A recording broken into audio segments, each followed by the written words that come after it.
Party है, भारतीय communist party, उसके पूरे हरियाणा के राज्य कमेटी के सेक्रेटरी हैं और जो केंद्रीय कमेटी है पार्टी की पूरे देश की, उसके भी मेंबर हैं।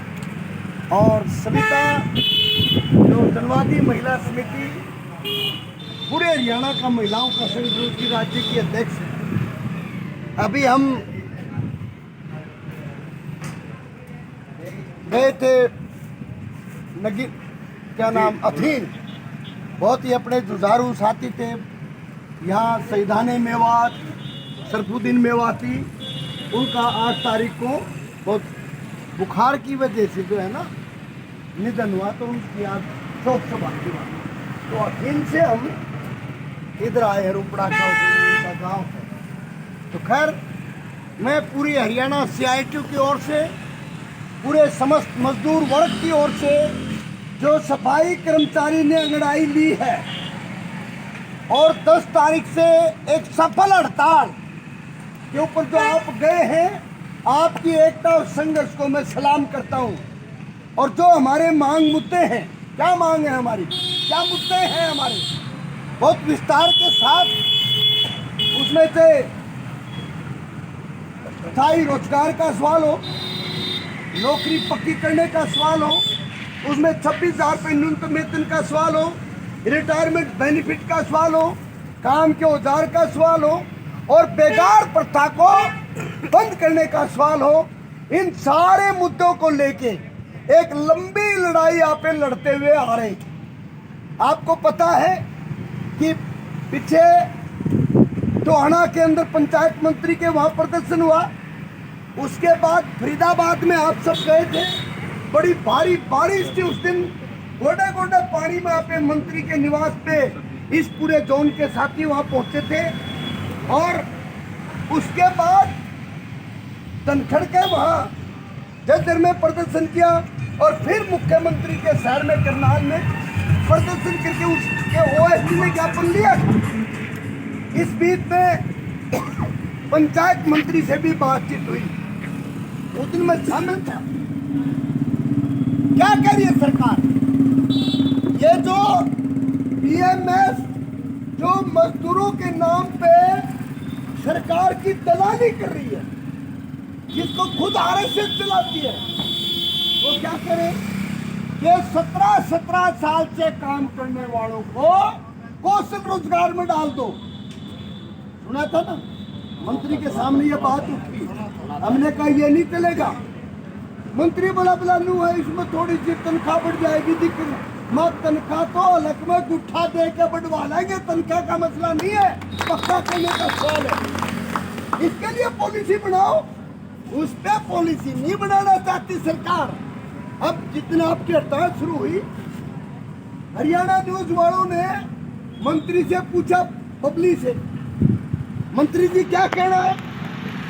मंत्री जी ने बोला देखो भाई, हमने 2-3 दौर की बातचीत हमारी चली, हमने पूरे मुद्दे पर चर्चा की है, वो सरकार के सामने विचाराधीन है।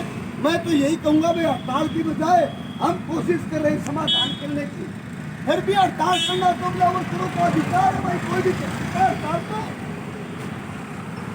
ये मंत्री बोला। आशाओं के सवाल पे मंत्री ने तो दफ्तर बंद कर रखा है। आशाओं की जो हड़ताल चल रही है ना, ये जो अनिल विज है, इन्हें तो दफ्तर बंद कर रखा है। मुख्यमंत्री ने सभी विभागों के मंत्री तो बना रखे, सरकारी गाड़ी दे दी, आधी तनख्वाह लो, आधे भत्ते लो और फोड़ का ला रखे, कितना है माल चाटो, लेकिन बोलोगे नहीं किसी मंत्री का, रोक दी मुख्यमंत्री के सामने बोलने का। आज मुख्यमंत्री पूरे हरियाणा में, जैसे सेंटर में मोदी किसी को नहीं पूछ रहा, यूं खट्टर किसी भी नहीं पूछ रहा, इसलिए ये हड़ताल करनी पड़ी है। अब हड़ताल हो रही है, मामला आगे बढ़ रहा है और आए दिन, आज ही आते वक्त, कल रात को मैंने बात की, कामरेड सुरेंद्र नाथ ने बात की, क्या स्थिति है। हड़ताल तो 10 तारीख की थी, उससे 11 को ज्यादा थी, 12 को और बड़ी है और 2 जिले BMS के कुरुक्षेत्र और यमुनानगर जो बीएमएस के वहाँ के कर्मचारियों कह दो हम तो सारा भाईचारा के साथ है, उनने भी हड़ताल कर दी साथी। ये एक बात ये स्थिति है। तो हमारी हड़ताल लगातार बढ़ रही है। जिस दिन अपनी रैली थी, ललकार रैली, उस दिन सरपंचों का महासचिव हुआ था अपनी रैली में, उसने मैं भी अपनी रैली में कहा मैं आपकी मांग मुद्दों के साथ हूं, हम आपके साथ बोले थे ना रैली में। और ये विनोद ने बताई जगह सरपंचों का समर्थन करें, क्योंकि हमारी लड़ाई तो सरकार से है। आज की सरकार क्या करेगी? तो असल मुद्दे हैं रोटी का, रोजगार का, शिक्षा का, स्वास्थ्य, उस पे बात नहीं करना चाहते। ये पूरी नफरत फैला रहे समाज के अंदर, आपसी भाईचारे को तोड़ना चाहते हैं। अभी अमित शाह है बाबा मस्तनाथ के डेरे में रोहतक, आशा क्या कहती कि भाई हम तो अपना मांग पत्र देना चाहते हैं। जब मांग पत्र देने गई तो रास्ते में पुलिस ने रोक लिया, मिलाए नहीं ज्ञापन जो है उल्टा लाठीचार्ज किया गया। पौने घंटे तक खींचतान चली और फिर उनको गिरफ्तार करके ले गए। जो वहाँ का अपने सेक्रेटरी साथी विनोद देसवाल, उसको पुलिस पकड़ के लेके थाने में की और महिलाओं को ले गए वहाँ। दूसरी ओर अब देखो बाबा का डेरे हो, मस्तनाथ के हो, अब जो नाच परंपरा थी वो अलग थी, लेकिन आज ये लोग उसका भी इस्तेमाल धर्म के नाम पे अपनी राजनीति के लिए कर रहे हैं। क्योंकि बाबा का जो डेरा है, वहाँ का जो हेड है बालकनाथ, वो एमपी है बीजेपी का वहाँ से, अब उसको एमएलए का चुनाव लड़ा रहे हैं। 3 लाख